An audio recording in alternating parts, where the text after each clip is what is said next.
where we teach black people to wake up, clean up, and stand up.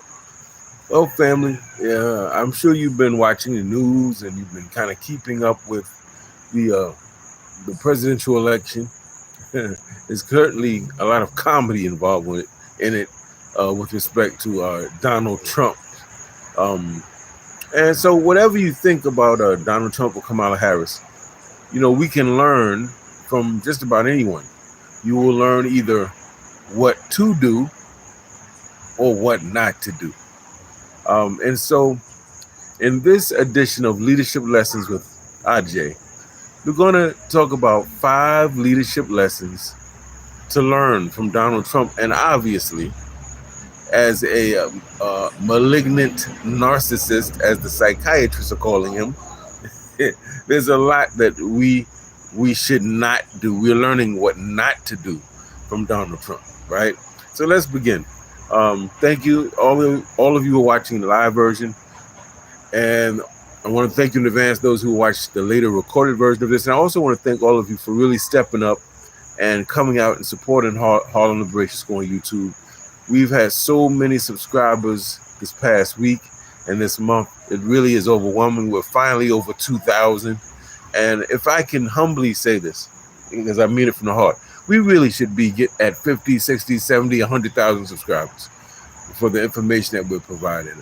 So I'm hoping you'll help us to spread the word and to get more people out to support Harlem Liberation School by subscribing. I believe you can also, there's a way you can donate money through a little super chat, whatever. But please support us, because we're getting out information that certain people in this country don't want you to have.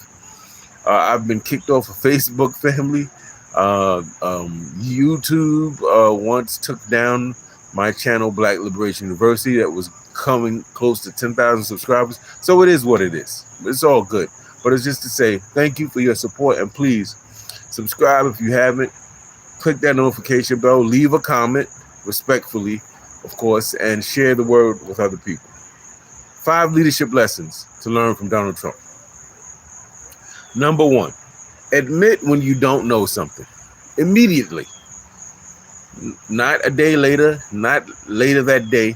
When you're having the discourse, conversation, and someone, whether it's a member of your organization, it's a neighbor, it's a family member, whoever, and they're raising something, and what do you think about? Immediately say, if you don't know, say, with due respect, I don't really know anything too much about that.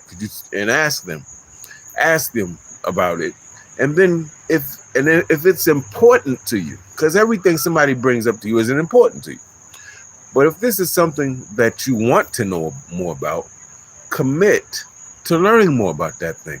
Learn all you can, right? So that the next time you're in a discussion, you can participate meaningfully. But never, ever speak with authority about nothing about, and never, ever, ever debate something with someone that you know nothing about, because you're going to come off arrogant and ignorant. Number 2 of the 5 leadership lessons to learn from Donald Trump. The first, we said, admit when you don't know something. Admit your ignorance. That endears people to you, because you know what? We're all ignorant about something. Number 2, don't deliver ad hominem attacks against other people, your opponents, for instance. An ad hominem attack is a personal attack. You're name calling somebody, you're making fun of their name, you're saying that something's wrong with them, whatever's personal, describing their physical features or their clothing or whatever, where they grew up. Those are ad hominem attacks. Those are personal attacks. Refrain from doing that. Good and effective leaders with integrity will attack someone's position, attack someone's argument, address the fact that somebody, their argument is weak, or their logic is inadequate, or their political position is faulty. Attack someone's position, but never attack the person. That is weak and is low. And it will make you will actually lose a lot of supporters that way, as we see with Donald Trump. He's losing a lot of supporters because people, even the Republican Party, people are saying all over the news, like, yo, man, like, there's only so much you can talk about her race and her gender and where she came from. Like, talk about the issues, right? The Republicans are saying to Donald Trump, man, you got to start talking about the issues. You have to show this country why we have a better game plan than the Democrats. Simply going around bashing people is not going to suffice. You can't run a sustain or a campaign with that type of energy, right? So, and they're right to say that to him. Hopefully, it would be very interesting if we hear that he had to step down. Donald Trump was supposed to step down because he's so, let's say, irresponsible, incompetent, can't speak to the issues.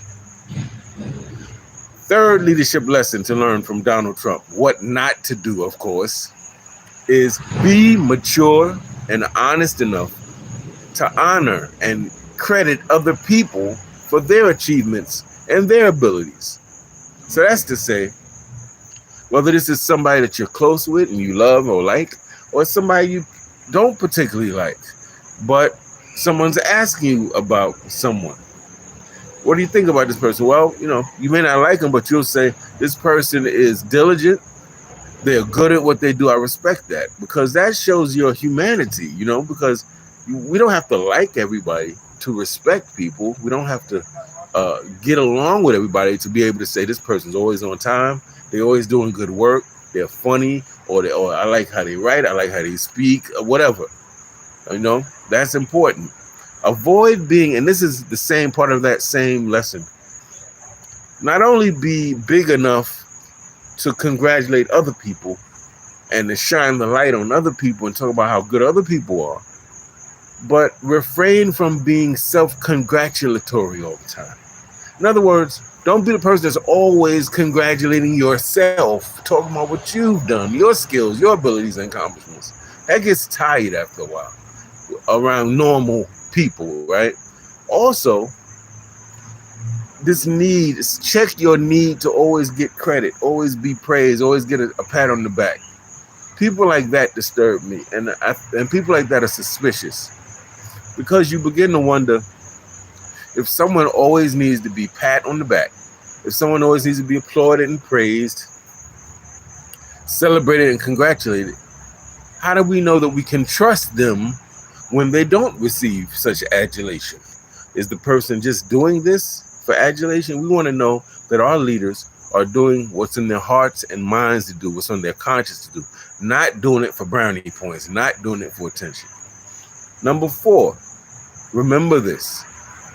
How you practice. I'm a football player originally, right? And coach used to say, I see some of you guys are slacking in practice. You're coming late to practice. You're not giving 100% in practice, right? You're not pushing past your fatigue in practice. You're playing, talking around too much, being silly in practice. He used to tell us, gentlemen, our football coach, how you practice is how you play. That's deep. What he was trying to tell us was the seriousness with which you prepare, the seriousness with which you show up on time, the seriousness with which you do what you have to do to study, right? Prepare, or whatever, is going to come through in your performance in the actual event. So it's clear that, for instance, and I'm not necessarily cheerleading for Kamala Harris, but one thing we do see, she's prepared. When she comes out, she's speaking on particular issues. She's showing how the Democratic Party, in her opinion, as she's rendering the narrative, is superior to the Republican Party. She's showing how the Democratic Party cares about the working man and woman, cares about the elderly, cares about the immigrants, right? And has policies to protect or to empower each of those constituent groups. Whereas Donald Trump comes out and his whole speech is attacking Kamala Harris, right? He has no agenda, no real issues. This means he's not preparing, or he's not doing a good job. Because if how he performs in these rallies is any indication of how he prepares, he must be doing some whack, inadequate preparation. Because if he's preparing properly, he should be able to come out in these rallies, and not just do these ad hominem attacks against Kamala Harris, not the little snide comments and those type of things. He should be able to say, this is my agenda for our economy. This is specifically how I'm going to deal with foreign policy and why. This is how I want to re-energize and reinvigorate our relationship with our allies across the world. This is my opinion on this particular war. This is my opinion on what's going on in Palestine and Israel. This is my take on that. This is how I'm going to deal with taxes. And this is how I'm going to, you see, you don't hear him talking a lot about those things. To me, comes off ill-prepared. And that's not good for a football player or at the high school level, an athlete at the college or pro level, a worker, a professional. I've been a teacher for decades. That's not good for a teacher. I don't just go into the class with no lesson plan. That would be ridiculous. I don't just go to the class and wing it. What we're going to talk today, we're going to talk, just wing it. I don't go into the class without worksheets or textbooks or a specific lesson plan. That's time. Every section is timed, has a specific goal, is clearly laid out without the proper materials I need to do the lesson. That would mean my lesson is going to be terrible.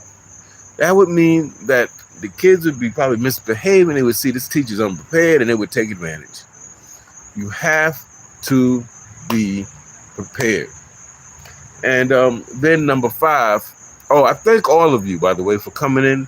Those of you who are trolling, those of you who are with the negative comments and the funny comments. The more you come through, the more you help the channel. God bless you. Thank you so much. Number 5, keep coming. Thank you. Love you. Number 5, a lesson to learn from Donald Trump. Focus less on airing your grievances and your critiques of someone else, and spend more time discussing and implementing remedies and solutions. So that's not to say that you don't talk about the things you don't like. Obviously, if you are a community activist or a leader, those are people I tend to talk to, not presidential candidates. If you're a community activist or organizer, leader, don't just keep talking about what white people did, what they did in the past, what they're doing now. Of course, we have to address those things. But after talking about that briefly as a background to your subject, as an introduction, then get into what are the remedies, how we're addressing it, and things of that nature. So, family, we got it. 5 leadership lessons to learn from Donald Trump. Things we should not do. Admit when you don't know something. Don't try to debate somebody you don't know what the hell you're talking about. Number 2, don't attack people personally. Attack their ideas and their issues.